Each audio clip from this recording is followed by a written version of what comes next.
Hello guys, welcome back to the channel. നമുക്കെല്ലാവർക്കും ക്യാമ്പിങ്ങിനും കാര്യങ്ങൾക്കൊക്കെ പോകാൻ വളരെയധികം താല്പര്യമുള്ള ആളുകളായിരിക്കും അല്ലേ. ഇപ്പോൾ വാൻ ലൈഫ് കാര്യങ്ങളൊക്കെ ആണെന്നുണ്ടെങ്കിൽ എല്ലാവരും ഭയങ്കര ഇൻട്രസ്റ്റഡ് ആയിരിക്കുമെന്ന് യാതൊരു സംശയവും കാര്യങ്ങളൊക്കെ ഇല്ല. അപ്പോൾ ഇന്നത്തെ വീഡിയോയിൽ നമ്മൾ സംസാരിക്കാൻ പോകുന്നത് അത്തരത്തിൽ വേറെ ലെവലിലുള്ള കുറച്ച് വണ്ടികളെ കുറിച്ചിട്ടാണ് കേട്ടോ. നമ്മുടെ ലിസ്റ്റിൽ ആദ്യത്തെ ടെറാവിൻ്റെ ആംഫിബിയസ് RV എന്ന് പറഞ്ഞിട്ടുള്ള ഒരു വണ്ടിയാണ്. ശരിക്കും പറഞ്ഞു കഴിഞ്ഞാൽ ഇതൊരു ഫ്ലോട്ടിംഗ് ബസ് ആണ് എന്ന് പറയാം. കാരണം ഇത് കരയിൽ മാത്രമല്ല വെള്ളത്തിലൂടെയും ഓടും എന്നുള്ളതാണ് ഇതിൻ്റെ ഒരു മെയിൻ ആയിട്ടുള്ള ഒരു പ്രത്യേകത. 2 പ്രൊപ്പല്ലർ വെച്ചിട്ട് പവർ ചെയ്തിട്ടാണ് ഇത് വെള്ളത്തിലൂടെ കാര്യങ്ങളൊക്കെ ഓടുന്നത് കേട്ടോ. ഏറെക്കുറെ 15 km/h സ്പീഡിൽ വരെ ഇതിൽ വെള്ളത്തിലൂടെ ട്രാവൽ ചെയ്യാൻ പറ്റും. ഒരു ബസ് തന്നെ വെള്ളത്തിൽ കൂടെ ട്രാവൽ ചെയ്യാന്ന് വെച്ച് കഴിഞ്ഞാൽ ഇത്തിരി സംഭവിക്കാത്ത വളരെ റെയർ ആയിട്ടുള്ള ഒരു സംഭവമാണ് ഇതേപോലത്തെ ആംഫിബിയസ് ആയിട്ടുള്ള വെഹിക്കിൾസ് കാര്യങ്ങളൊക്കെ. അപ്പോൾ അതേപോലെ തന്നെ ഒരു ലക്ഷറി ആയിട്ടുള്ള ഒരു വീട് തന്നെ വെള്ളത്തിൽ കൂടെ പോയാൽ എങ്ങനെ ഉണ്ടാവും എന്നുള്ളതാണ് ഈ ഒരു വണ്ടി വെള്ളത്തിൽ കൂടെ പോയാൽ ഉണ്ടാവുന്ന ഒരവസ്ഥ. അതായത് നമുക്ക് വീട് തന്നെ വെള്ളത്തിൽ കൂടെ വിട്ടിട്ട് അവിടെ നിന്ന് ചൂണ്ടിടാൻ പറ്റും എന്നുള്ളത് നമുക്ക് ചുരുക്കി പറയാൻ സാധിക്കും. പിന്നെ ഇതിന്റെ വില എന്ന് വെച്ച് കഴിഞ്ഞാൽ ഒരു $850,000 ആണോ, ഏറെക്കുറെ ഒരു 6 കോടി രൂപയ്ക്ക് മുകളിൽ വരും ഇതിൻ്റെ ഒരു റേറ്റ് എന്ന് പറയുന്നത്. അടുത്തത് വാഗ്നർ മൊബൈൽ എന്ന് പറഞ്ഞിട്ടുള്ള ഒരു വണ്ടിയാണ്. 8 കൊല്ലം മുമ്പ് വരെ മോസ്റ്റ് എക്സ്പെൻസീവ് ആയിട്ടുള്ള ഒരു വണ്ടിയായിരുന്നു ഇത്. അതായത് ഈ ഒരു കാറ്റഗറിയിൽ നമ്മൾ നോക്കുകയാണെന്നുണ്ടെങ്കിൽ കുറച്ച് കോടികൾ ഉണ്ടെന്നുണ്ടെങ്കിൽ ഇത്തരത്തിലുള്ള ഒരു വണ്ടി കാര്യങ്ങളൊക്കെ വാങ്ങാൻ സാധിക്കും, സിമ്പിളായിട്ട് പറയാന്നുണ്ടെങ്കിൽ. അതേപോലെ തന്നെ ഇതിൻ്റെ ഉള്ളിൽ ഒരു ബിൽറ്റ് ഇൻ പാർക്കിംഗ് പോലെ ഒരു സെറ്റപ്പ് ഉണ്ട് എന്നുള്ളതാണ് ഇതിൻ്റെ ഒരു പ്രത്യേകതയായിട്ട് പറയുന്നത്. അത്യാവശ്യം ചെറിയ ചെറിയ സ്പോർട്സ് കാറുകൾ കാര്യങ്ങളൊക്കെ സിമ്പിളായിട്ട് ആ ഒരു വണ്ടിയുടെ ഉള്ളിൽ നമുക്ക് കയറ്റി വെച്ച് ഇങ്ങനെ കൊണ്ടുപോകാൻ സാധിക്കും എന്നുള്ളതാണ്. ഇപ്പോൾ ലംബോർഗിനിയോ അല്ലാന്നുണ്ടെങ്കിൽ ഫെറാറിയോ അല്ലാന്നുണ്ടെങ്കിൽ ഇപ്പോൾ ചെറിയ മിനിയോ അങ്ങനെ എന്തെങ്കിലുമൊക്കെ ആണെന്നുണ്ടെങ്കിൽ സിമ്പിളായിട്ട് ആ ഒരു ബസ്സിൻ്റെ ഉള്ളിൽ ഈ ഒരു കാർ കൂടെ കയറ്റി വെച്ച് പോകാൻ സാധിക്കും എന്നുള്ളതാണ്. പിന്നെ അതും വാങ്ങാനുള്ള പൈസയും കൂടെ വേണം. പിന്നെ ഇതിൻ്റെ വില എന്ന് വെച്ച് കഴിഞ്ഞിട്ടുണ്ടെങ്കിൽ അത്ര എളുപ്പമില്ലാത്ത കാരണം കുഴപ്പമൊന്നുമില്ല. ഇത് വാങ്ങാൻ കപ്പാസിറ്റി ഉള്ള ഒരു കാറും കൂടെ വാങ്ങാൻ കപ്പാസിറ്റി ഉള്ളവരായിരിക്കും നമുക്ക് വിചാരിക്കാം. അപ്പോൾ അതേപോലെ തന്നെ വേണമെന്നുണ്ടെങ്കിൽ നമുക്കതൊരു ഡൈനിങ് ഏരിയ ആയിട്ട് വേണമെന്നുണ്ടെങ്കിൽ യൂസ് ചെയ്യാം. ശരിക്കും പറയുകയാണെന്നുണ്ടെങ്കിൽ ഒരു ഔട്ട്ഡോർ ആ ഒരു സെറ്റപ്പിൽ വേണമെന്നുണ്ടെങ്കിൽ കുറച്ച് ചെയറും ടേബിളും ഒക്കെ സെറ്റ് ചെയ്ത് വെക്കാവുന്നതാണ്. അടിപൊളിയൊരു സംഭവമാണ്. നമുക്ക് ആവശ്യമുള്ള സമയത്ത് ആ ഒരു സ്ഥലത്തുകൊണ്ടായിട്ട് കാറ് പാർക്ക് ചെയ്ത് സ്വിച്ച് വെക്കുമ്പോൾ കാർ അതിൻ്റെ ഉള്ളിൽ കയറിപ്പോളും. അതേപോലെ തന്നെ നമുക്ക് കാർ ആവശ്യമുള്ള സമയത്ത് സ്വിച്ച് വെക്കുന്ന കാർ പുറത്തോട്ട് ഇറങ്ങി വന്നോളും. വളരെ സിമ്പിളായിട്ടുള്ള അതേപോലെ തന്നെ അടിപൊളിയായിട്ടുള്ള ഒരു വണ്ടി തന്നെയാണ് അത്. അടുത്തത് ARB സ്ലൈഡ് കിച്ചണാണ്. ഇത് നമ്മളുടെ സാധാരണ നോക്കുകയാണെന്നുണ്ടെങ്കിൽ പല പല കാറുകളുടെയും ബാക്കിൽ മൗണ്ട് ചെയ്യാവുന്ന രീതിയിലുള്ള ഒരു കിച്ചണാണ് ഈ ഒരു സെറ്റപ്പ് എന്ന് പറയുന്നത്.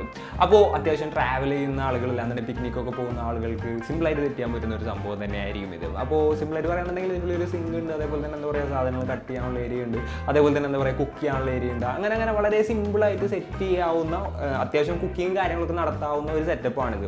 ഏറെക്കുറെ കമ്പനി അവകാശപ്പെടുന്നതിനനുസരിച്ചിട്ട് 15 സെക്കൻഡ് കൊണ്ട് ഇത് അൺഫോൾഡ് ചെയ്തെടുക്കാമെന്നാണ് പറയുന്നത്. എന്നാൽ അതിന് അത്യാവശ്യം സ്കില്ല് വേണ്ടി വരും. എന്നാലും കുഴപ്പമൊന്നുമില്ല, ഒരു 5-10 മിനിറ്റ് എടുത്ത് കയറ്റി നമുക്ക് അൺഫോൾഡ് ചെയ്തിട്ടുണ്ടെങ്കിലും ഇത്തരത്തിലുള്ള ഒരു സംഭവം ഇപ്പോൾ ഒരു കൺട്രി സൈഡിലൊക്കെ പോയി കഴിഞ്ഞിട്ട് ഒരു വൈകുന്നേരം ക്യാമ്പ് അടിക്കണം എന്നുണ്ടെങ്കിൽ വളരെ സിമ്പിളായിട്ട് നമുക്ക് ഫുഡ് കാര്യങ്ങളൊക്കെ പ്രിപ്പയർ ചെയ്യാൻ പറ്റുന്നതിന് വേണ്ടിയിട്ട് ഉണ്ടാക്കിയിട്ടുള്ള ഒരു സംഭവം തന്നെയായിരിക്കും ഇത്.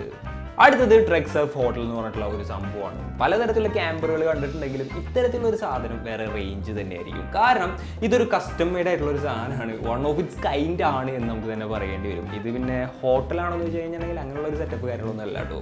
ഇത് ഒരു സർഫ് ബേസ് ആണ്, 2 നിലകൾ കാര്യങ്ങളൊക്കെ ഉണ്ട്. ഒരുപാട് പേർക്ക് വളരെ കംഫർട്ടബിൾ ആയിട്ട് സ്റ്റേ ചെയ്യാൻ പറ്റുന്ന ഒരു സംഭവമാണ് ഇത്. ഈ ഒരു വണ്ടി കൂടുതലും സർവീസ് നടത്തുന്നത് മൊറോക്കോ അതേപോലെ തന്നെ പോർച്ചുഗൽ അവിടെയുള്ള എന്താ പറയുക സർഫേഴ്സിന് വേണ്ടിയിട്ടാണ് എന്നാണ് പറയുന്നത്. എന്തായാലും വേറെ റേഞ്ച് ഒരു സാധനം തന്നെയാണ്. അത്യാവശ്യം നല്ലൊരു കംഫർട്ടിൽ ഒരു സർഫ് ബേസ് എന്നുള്ളൊരു കൺസെപ്റ്റിലാണ് ഇത്തരത്തിലൊരു വണ്ടി തന്നെ ഉണ്ടാക്കിയെടുത്തത്. അടുത്തത് ക്യാമ്പർ പ്രിയസ് റിലാക്സ് ക്യാബിൻ എന്ന് പറഞ്ഞിട്ടുള്ള ഒരു വണ്ടിയാണ്. ടൊയോട്ട തന്നെ വേൾഡ് വൈഡ് നോക്കുകയാണെന്നുണ്ടെങ്കിൽ അത്യാവശ്യം സക്സസ്ഫുൾ ആയിട്ടുള്ള ഒരു മോഡൽ തന്നെയായിരുന്നു ഇത്. അപ്പോൾ ഇതിൻ്റെ ഒരു പ്രത്യേകത എന്താണെന്ന് വെച്ച് കഴിഞ്ഞിട്ടുണ്ടെങ്കിൽ സിമ്പിളായിട്ടുള്ള മോളിൽ കിടക്കാവുന്ന ഒരു സെറ്റപ്പ് കാര്യങ്ങളൊക്കെ അറേഞ്ച് ചെയ്ത് വെച്ചിട്ടുണ്ട് എന്നുള്ളത് തന്നെയാണ്. ഏറെക്കുറെ $52,000 ആണ് ഇതിൻ്റെ ഒരു വില എന്ന് പറയുന്നത്. നമ്മൾ ഇന്ത്യൻ റുപ്പിയിലോട്ട് കൺവേർട്ട് ചെയ്യാന്നുണ്ടെങ്കിൽ 37-38 ലക്ഷം രൂപയോളം വില വരുന്ന ഒരു സംഭവമാണ്. എന്നിരുന്നുണ്ടെങ്കിലും അതിന് വേർത്താണെന്ന് വേണമെന്നുണ്ടെങ്കിൽ നമുക്ക് പറയാം. സിമ്പിളായിട്ട് നോക്കുകയാണെന്നുണ്ടെങ്കിൽ അതിൻ്റെ ഒരു ഡോറ് തുറന്നു കഴിഞ്ഞിട്ടുണ്ടെങ്കിൽ 3 ആളുകൾക്ക് അതിൻ്റെ മുകളിൽ വളരെ കംഫേർട്ടായിട്ട് കിടക്കാവുന്ന രീതിയിൽ കാര്യങ്ങളൊക്കെ സെറ്റ് ചെയ്ത് വെച്ചിട്ടുണ്ട്. അതേപോലെ തന്നെ അവിടെ TV, അതേപോലെ തന്നെ എന്താ പറയുക ഒരു മൈക്രോവേവ് ഓവൻ, അതേപോലെ തന്നെ ഒരു ഫ്രിഡ്ജ് കാര്യങ്ങളൊക്കെ ഉണ്ട്. പിന്നെ ഇത് എന്താണെന്ന് വെച്ച് കഴിഞ്ഞിട്ടുണ്ടെങ്കിൽ ഓൺ ബോർഡ് ഇലക്ട്രിസിറ്റിന് പറയപ്പെട്ട സംഭവങ്ങളൊക്കെ ചാർജ് ആവുകയും ചെയ്യുന്നുള്ളത് കൊണ്ട് വലിയ സീനുകൾ കാര്യങ്ങളൊന്നുമില്ല. എന്തായാലും അത്യാവശ്യം കംഫർട്ടായിട്ടുള്ള അത്യാവശ്യം ലോങ് റൈഡിനൊക്കെ പറ്റിയിട്ടുള്ള നല്ല അടിപൊളി വണ്ടി തന്നെയാണ് ഇത്. അടുത്തത് ഫ്യൂറിയോൺ എലീഷ്യൻ RV എന്ന് പറഞ്ഞിട്ടുള്ള ഒരു വണ്ടിയാണ്. ഇത് വേറെ റേഞ്ച് ഒരു ക്യാമറ ആണ് എന്ന് തന്നെ നമ്മൾ പറയേണ്ടി വരും. ഇത്തിരി ലക്ഷറിയുടെ ഒരു എക്സ്റ്റെൻഡ് എന്നൊക്കെ പറയില്ലേ, ആ ഒരു റേഞ്ചിലാണ് ഈ ഒരു സംഭവം പണിതെടുത്തേക്കുന്നത്. ഏതറ്റം വരെയാണെന്ന് വെച്ച് കഴിഞ്ഞിട്ടുണ്ടെങ്കിൽ അതിൻ്റെ മുകളിൽ ചെറിയൊരു ഹെലിപ്പാഡ് വരെയുണ്ട്. ഹെലികോപ്റ്ററിന് ഒരാൾക്ക് ഇത്തരത്തിലൊരു വണ്ടിയിലോട്ട് വരണമെന്നുണ്ടെങ്കിൽ അതിന് വേണ്ടിയിട്ടാണ് ഹെലിപ്പാഡ് വരെയുള്ളൊരു സംഭവമാണ് അത്. അതേപോലെ തന്നെ അതിൻ്റെ മുകളിൽ ഒരു ജക്കൂസി, ഹോട്ട് ബാത്ത് കാര്യങ്ങളൊക്കെ ഉണ്ട്. അതേപോലെ തന്നെ അത്യാവശ്യം റിലാക്സ് ചെയ്യാവുന്ന ഒരു സെറ്റപ്പ് കാര്യങ്ങളൊക്കെ ഉണ്ട്. അതിൻ്റെ മുകളിൽ ഒരു യാച്ചിൻ്റെ ഒക്കെ ഒരു സെറ്റപ്പാണ് നമുക്ക് വേണമെന്നുണ്ടെങ്കിൽ പറയാൻ സാധിക്കും. അത്തരത്തിലൊരു സംഭവമാണ് അതിൻ്റെ മുകളിൽ. അതേപോലെ തന്നെ ക്ലൈമറ്റ് കൺട്രോൾ സിസ്റ്റം, അതേപോലെ തന്നെ ഇലക്ട്രിക്കൽ ഫയർ പ്ലേസ്, അങ്ങനെ TV, ഫ്രിഡ്ജ്, അതേപോലെ ഒരുപാട് കാര്യങ്ങൾ ആ ഒരു വണ്ടിയുടെ ഉള്ളിലുണ്ട്. അതായത് ലക്ഷറിക്ക് വേണ്ടുന്ന ഒരുപാട് കാര്യങ്ങൾ ആ ഒരു വണ്ടിയുടെ ഉള്ളിൽ തന്നെ ഉണ്ട് എന്നുള്ളതാണ്. അതായത് അത്യാവശ്യം കുറച്ച് ആളുകൾക്ക് കംഫർട്ടായിട്ട് വളരെ ലക്ഷറിയിൽ സ്റ്റേ ചെയ്യാൻ പറ്റും അതിൻ്റെ ഉള്ളിൽ.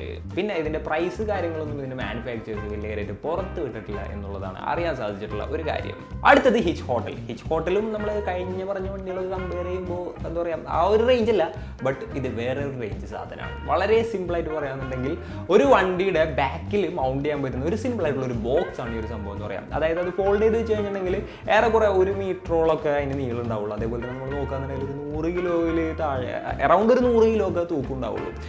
അതേപോലെ തന്നെ ഈ ഒരു സംഭവം നമ്മൾ വലിച്ചു വെച്ച് കഴിഞ്ഞിട്ടുണ്ടെങ്കിൽ 3 പേർക്ക് വളരെ സുഖസുന്ദരമായിട്ട് കിടന്നുറങ്ങാൻ സാധിക്കും. അതേപോലെ തന്നെ അത്യാവശ്യം വെന്റിലേഷൻ ഉണ്ട്, USB പോർട്ട് ഉണ്ട്, അങ്ങനെയുള്ള കാര്യങ്ങളൊക്കെ അതിൻ്റെ ഉള്ളിൽ സെറ്റാണ്. 3 പേർക്ക് വളരെ സിമ്പിളായിട്ട് കിടന്നുറങ്ങാൻ സാധിക്കും. അതേപോലെ തന്നെ വണ്ടികളുടെ ഒക്കെ ബാക്കിൽ സിമ്പിളായിട്ട് അറ്റാച്ച് ചെയ്യാനും സാധിക്കുന്ന ഒരു സംഭവം തന്നെയാണ് ഇത്. അപ്പോൾ ഇതിൻ്റെ ഒരു കൺക്ലൂഷൻ നമ്മൾ പറയുകയാണെന്നുണ്ടെങ്കിൽ ഇതൊരു ടെൻ്റാണ്, അത്യാവശ്യം നല്ല കംഫർട്ടുള്ള ഒരു ടെൻ്റാണ് നമുക്ക് വേണമെന്നുണ്ടെങ്കിൽ പറയാം. എന്തായാലും നല്ല ഒരു സെറ്റപ്പായിട്ട് എനിക്കിത് തോന്നിയിട്ടുണ്ട്.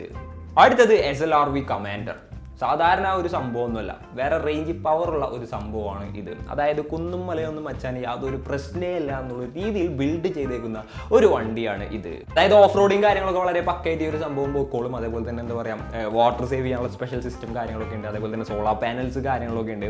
അങ്ങനെ എന്തുകൊണ്ട് വേറെ റേഞ്ച് ഒരു വണ്ടി തന്നെയാണിത്. ഇത് ഇങ്ങനെ കുന്നും മലയും കൂടെ ഒക്കെ ഓടിച്ചു കഴിഞ്ഞിട്ടുണ്ടെങ്കിൽ ഓൾറെഡി അതിൻ്റെ ഉള്ളിൽ കുറച്ച് മേശയും കസേരയും സാധനങ്ങളൊക്കെ ഉണ്ടായിരുന്നുണ്ടാവുമല്ലോ. ഇതൊക്കെ അവിടെ ഇരിക്കുന്നവരെ തലയിലോ കണ്ണിലോ മൂക്കിലോ അങ്ങനെ പോയി കൊള്ളുമോ എന്നുള്ളത് എനിക്കൊരു സംശയം. കാരണം ഇങ്ങനെയുള്ള വണ്ടികൾ ഇത്തരത്തിലുള്ള സ്ഥലത്തൂടെ ഒക്കെ പോകുകയാണെന്നുണ്ടെങ്കിൽ ഓൾറെഡി അതിൻ്റെ ഉള്ളിലുള്ള സംഭവങ്ങളെല്ലാം പോലും. അപ്പോൾ മേശയും കസാരയും അതേപോലുള്ള സംഭവങ്ങളൊക്കെ ഉള്ളൊരു വണ്ടി ഇതേപോലൊക്കെ ഇളകിയിട്ടുണ്ടെങ്കിൽ എന്തായിരിക്കും ഒരു അവസ്ഥ? അതുകൊണ്ട് നമുക്ക് അടുത്തതിലോട്ട് പോകാം.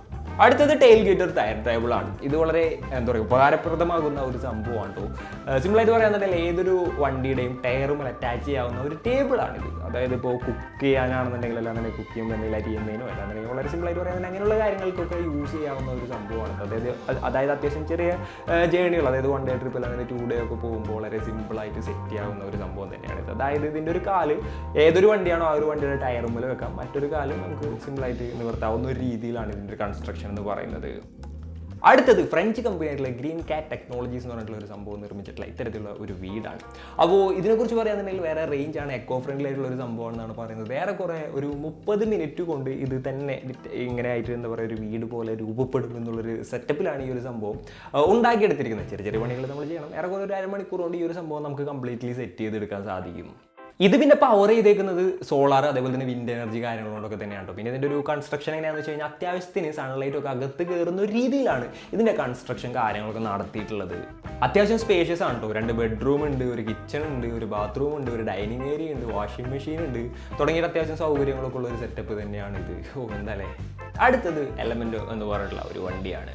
മോസ്റ്റ് ലക്ഷൂറിയസ് ആയിട്ടുള്ള ഒരു സംഭവം തന്നെയാണ് ഇത്. ഇൻ ദ വേൾഡ് നമ്മൾ നോക്കുകയാണെന്നുണ്ടെങ്കിൽ 190 കൺട്രികൾ ഈ ഒരു സംഭവത്തിനെ റെക്കഗ്നൈസ് ചെയ്തിട്ടുണ്ട്. ഇത്തരത്തിൽ വേറെ റേഞ്ച് ആണ് എന്നുള്ളൊരു തരത്തിൽ. $3 മില്യൺ ഉള്ളൂ ഇതിൻ്റെ വില. ഏറെക്കുറെ ഒരു 22 കോടി രൂപ, 21.88 22 കോടി രൂപയോളം വരുള്ളൂ ഈ ഒരു സംഭവത്തിന്. അത്രയും എക്സ്പെൻസീവ് ആയിട്ടുള്ള ഒരു സാധനം തന്നെയാണ്. ഇതിൻ്റെ ഉള്ളിൽ ഇല്ലാത്തൊന്നും ഇല്ല നമുക്ക് പറയാം. അത്യാവശ്യം വളരെ ലക്ഷറി ആയിട്ടുള്ള എല്ലാ സംഭവങ്ങളും ഇതിൻ്റെ ഉള്ളിലുണ്ട്. അതായത് നടന്ന് കയറുന്നതിന് വേണ്ടിയിട്ട് നമ്മൾ പ്രൈവറ്റ് ജെറ്റിലൊക്കെ കയറുമ്പോഴുള്ള കോണി പോലത്തെ കോണികൾ കാര്യങ്ങൾ, അതേപോലെ തന്നെ മുകളിലൊക്കെ ആണെന്നുണ്ടെങ്കിൽ ഈ പറഞ്ഞ പോലെ തന്നെ എല്ലാ സൗകര്യം, അതായത് ഓപ്പൺ ഏരിയ കാര്യങ്ങൾ, അങ്ങനെ ഒരുപാട് സൗകര്യങ്ങളുള്ള ഒരു വണ്ടി തന്നെയാണ്. എന്തിനേറെ പറയുന്നു, 2 ബെഡ്റൂമും കോൺഫറൻസ് റൂമും വരെ ഉണ്ട്. അതായത് അത്യാവശ്യം ബിസിനസ് മീറ്റിങ്ങിനും ബിസിനസ് ടൂറിനും ഒക്കെ പറ്റിയിട്ടുള്ള വണ്ടിയാണെന്നാണ് എനിക്ക് തോന്നുന്നത്. എന്തായാലും അത്യാവശ്യം എക്സ്പെൻസീവ് ആണെന്ന് മാത്രം വളരെ വ്യക്തമായിട്ട് മനസ്സിലായിട്ടുണ്ട്. ഇനി നമുക്ക് അടുത്തതിലോട്ട് പോവാം. അടുത്തത് നമ്മളുടെ ലിസ്റ്റിൽ അവസാനത്തതാണ് മെഴ്സിഡസ് ബെൻസിന്റെ ബെൻസ് മെഗലാനോ എന്ന് പറഞ്ഞിട്ടുള്ള ഒരു മോഡലാണ് ഇത്. ഏറെക്കുറെ $800,000 ആണ് ഇതിൻ്റെ ഒരു വില വരുന്നത്. അതായത് ഒരു 5 കോടി രൂപയ്ക്ക് മുകളിൽ വരുമെന്നുള്ളതാണ്.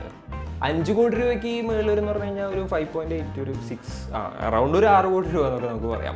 6 പേർക്ക് വളരെ കംഫർട്ടായിട്ട് ട്രാവൽ ചെയ്യാവുന്ന, അതായത് അത്രയും എക്സ്റ്റെൻഡ് ലക്ഷറിയിൽ ട്രാവൽ ചെയ്യാവുന്ന രീതിയിലാണ് ഇതിൻ്റെ ഒരു ഡിസൈൻ കാര്യങ്ങളൊക്കെ ഉള്ളത് തന്നെ. കിച്ചൺ, ഓവൻ, ഫ്രിഡ്ജ് തുടങ്ങിയിട്ടുള്ള എല്ലാ സൗകര്യങ്ങളും ഇതിലുണ്ട്. പിന്നെ എന്താ പറയുക, പുറത്തുള്ള കാര്യങ്ങളൊക്കെ വീക്ഷിക്കുന്നതിന് വേണ്ടി സർവൈലൻസ് ക്യാമറാസ് കാര്യങ്ങളൊക്കെ ഉണ്ട്. അതേപോലെ തന്നെ ചെറിയൊരു ഗരാജ് ഉണ്ട്. കാര്യം എന്താണെന്ന് വെച്ച് കഴിഞ്ഞിട്ടുണ്ടെങ്കിൽ നമുക്ക് വേണമെന്നുണ്ടെങ്കിൽ ചെറിയ ബൈക്കുകളോ അല്ലാന്നുണ്ടെങ്കിൽ സൈക്കിളുകളോ ഒക്കെ സ്റ്റോർ ചെയ്ത് വെക്കുന്നതിന് ചെറിയ ഗരാജ് കാര്യങ്ങളൊക്കെ ഉണ്ട്. അപ്പോൾ ചുരുക്കം പറയാന്നുണ്ടെങ്കിൽ വേറെ റേഞ്ച് ഒരു സാധനമാണ്. അപ്പോൾ ഗൈസ്, ഇന്നത്തെ വീഡിയോയിൽ ഇത്രയൊക്കെ തന്നെ പറയാനുള്ളൂ. വേറെ റേഞ്ച് കുറച്ച് വണ്ടികളെ കുറിച്ചിട്ടാണ് ഇന്നത്തെ വീഡിയോയിൽ നമ്മൾ സംസാരിച്ചത്. അപ്പോൾ ഇതിൽ നിങ്ങൾക്ക് ഏറ്റവും ഇഷ്ടപ്പെട്ട ഒരു സാധനം ഏതാണ് എന്നുള്ളത് നിങ്ങൾ പറയാം. അപ്പോൾ വാൻ ലൈഫ് ഇഷ്ടപ്പെടാത്ത ആളുകൾ വളരെ കുറവായിരിക്കും. അപ്പോൾ ഇത്തരത്തിലൊരു റേഞ്ച് സാധനത്തിലൊക്കെ പോകുകയാണെന്നുണ്ടെങ്കിൽ നമ്മളുടെ കയ്യിൽ അത്യാവശ്യത്തിലധികം കാശ് വേണ്ടി വരും എന്നാണ് തോന്നുന്നത്. ലക്ഷറി ആയിട്ടുള്ളത് കേട്ടോ. അതിനുള്ളിൽ ചെറിയ പെട്ടി പോലത്തെ സംഭവങ്ങളൊക്കെ ആണെന്നുണ്ടെങ്കിൽ കാശ് കുറവായിരിക്കും. അപ്പോൾ ഇതിൽ നിങ്ങളുടെ കയ്യിൽ പൈസ ഉണ്ടെങ്കിൽ നിങ്ങൾ ഏത് വാങ്ങും എന്നാണ് നിങ്ങൾ പറയുന്നത്. നൈസായിട്ട് താഴെ കമൻറ്റ് ചെയ്യും. നാളെ ഇതൊന്നും നടന്നില്ല എന്ന കാര്യമുണ്ട്. നമ്മൾ ഇത്തരത്തിലൊരു സാധനം വാങ്ങണം എന്നുള്ളൊരു മൈൻഡിലിട്ട് നൈസായിട്ട് പണിയെടുത്ത് വർക്ക് ചെയ്ത് എങ്ങനെയെങ്കിലുമൊക്കെ രക്ഷപ്പെട്ട് വേറെ റേഞ്ചായിട്ട് നാളെ വേറെ റേഞ്ച് ആവില്ല എന്ന് ആര് കണ്ടു. അപ്പോൾ എന്തെങ്കിലുമൊക്കെ അവിടെ നിങ്ങൾക്ക് ഇഷ്ടപ്പെട്ടത് ഏതാണെന്ന് വെച്ച് കഴിഞ്ഞാൽ താഴെ കമൻറ്റ് ചെയ്യാം. പിന്നെ ഈ വീഡിയോ നിങ്ങളുടെ സുഹൃത്തുക്കൾക്ക് ഷെയർ ചെയ്ത് കൊടുക്കുക. ഒപ്പം ട്രിപ്പ് പോകാൻ താല്പര്യമുള്ള സുഹൃത്തുക്കൾക്ക് ഷെയർ ചെയ്ത് കൊടുക്കുക. വീഡിയോ ഇഷ്ടപ്പെട്ട് കഴിഞ്ഞാൽ ലൈക്ക് ചെയ്യാൻ, ഇഷ്ടപ്പെട്ടില്ല എന്നുണ്ടെങ്കിൽ ഡിസ്ലൈക്ക് ചെയ്യാവുന്നതാണ്. പിന്നെ എന്നെ പേഴ്സണലായിട്ട് കോൺടാക്ട് ചെയ്യണമെന്ന് ഇൻസ്റ്റാഗ്രാമിൽ മെസ്സേജ് ചെയ്യാം. ഇൻസ്റ്റാഗ്രാം വഴി RZD_Razeen ആണ്. And it's me Razeen signing off. Please stay with you guys. Stay safe. Stay good.